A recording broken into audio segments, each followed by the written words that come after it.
जी, अस्सलाम वालेकुम। Daily Mumtaz digital से मैं असगर चौधरी इस वक्त मैं पार्लियामेंट हाउस में मौजूद हूँ और पार्लियामेंट हाउस की जो गहमा गहमियाँ हैं अगले हफ्ते से दोबारा शुरू हो रही हैं। तो बात करते हैं ज़रा थोड़ा सा सिर्फ पेशावर की कि पेशावर में जो एपीसी हुई है उसके अंदर क्या हुआ और फिर इस्लामाबाद की दरो दीवार क्या एक नए लॉन्ग मार्च की बाज़गश्त सुनाई दे रही है। इसके ऊपर थोड़ी सी बात करेंगे। तो सबसे पहले बता दें आपको कि गवर्नर खैबर पख्तूनख्वा फैसल करीम कुंडी की जानब से जो आल पार्टीज़ कॉन्फ्रेंस बुलाई गई थी, पाकिस्तान तहरीक इंसाफ के अलावा सुबह की और मरकज़ की जितनी भी पार्टियाँ हैं उन्होंने उसमें भरपूर शिरकत की है और इसका उसका जो एक मुश्तरका एलामिया जारी हुआ है वो तकरीबन अदम एतमाद है सूबाई हुकूमत के ऊपर।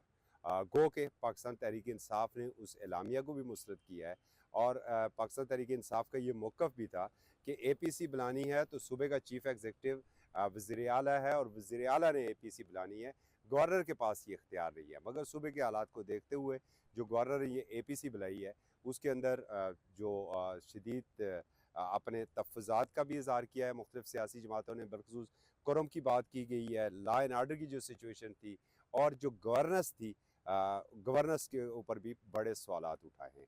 एक तो ये सूरत हाल थी जो पेशावर की थी और साथ अगर इस्लामाबाद की बात करें तो आपको याद होगा कि जो 26वीं आइनी तरमीम थी उसके अंदर एक था मदरसा रिफॉर्म एक्ट भी एक था और वो कौमी असम्बली और सेनेट दोनों ने वो पास तो कर लिया था और वो बिल गया जब ऐवान सदर, तो जनाब सदर साहब ने उसके ऊपर एतराज़ात लगा के वापस कर दिया और उसके ऊपर मौलाना फजल रहमान साहब जो हैं वो बड़े सीख पा हैं और एक दफ़ा फिर जो एम्बेसी रोड के ऊपर मौलाना फजल रहमान का जो घर है वो सियासी सरगर्मियों का मरकज़ बनता जा रहा है। कल वहाँ पर बिलावल भुट्टो जरदारी गए थे और आज बाखबर और अहम शख्सियत समझी जाने वाले सीनेटर फैसल वाडा गए हैं मौलाना फजल रहमान से बातचीत करने के लिए।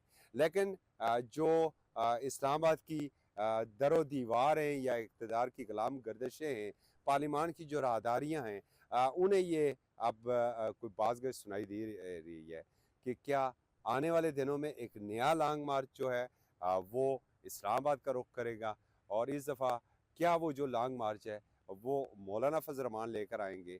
और मौलाना फजल रहमान आपको याद होगा कि जो उन्होंने इमरान खान साहब के दौर में जो वो लॉन्ग मार्च लेकर आए थे पेशावर मोड़ के ऊपर उन्होंने पड़ाव डाला था और बड़ा मुनज़्ज़म और बड़ा कामयाब रहा था और उसके बाद जब चीफ जस्टिस बंदयाल सर साहब थे उस वक़्त भी वो एक लॉन्ग मार्च को बल्कि सुप्रीम कोर्ट के सामने तक लेके चले गए थे।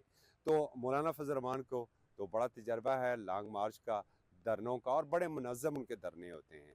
तो क्या हम उस जानब जा रहे हैं? लेकिन दूसरी जानब हमें अपने पार्लिमानी ज़राए ये बता रहे हैं कि जो एतराज़ात बिल को लगाए गए हैं, अब अगले हफ़्ते पार्लियामेंट का एक मुश्तरका इजलास बुलाया जा रहा है और ताकि वो उन एतराज़ात को दूर किया जा सके और उस बिल की नोक पलक को दुरुस्त किया जा सके। लेकिन वाक़फ़ान हाल का ये कहना है कि मौलाना फजल रहमान ये कहते हैं कि चूँकि अब 10 दिन गुजर चुके हैं और वो एक्ट नाफिज़ अमल है, अब हुकूमत जो है वो उसके गज़ट नोटिफिकेशन जारी करके उसको एक्ट में तब्दील कर दे। पहले वो बिल मंजूर हुआ था और गज़ट नोटिफिकेशन जब जारी होता है तो उसके बाद वो एक्ट बनता है।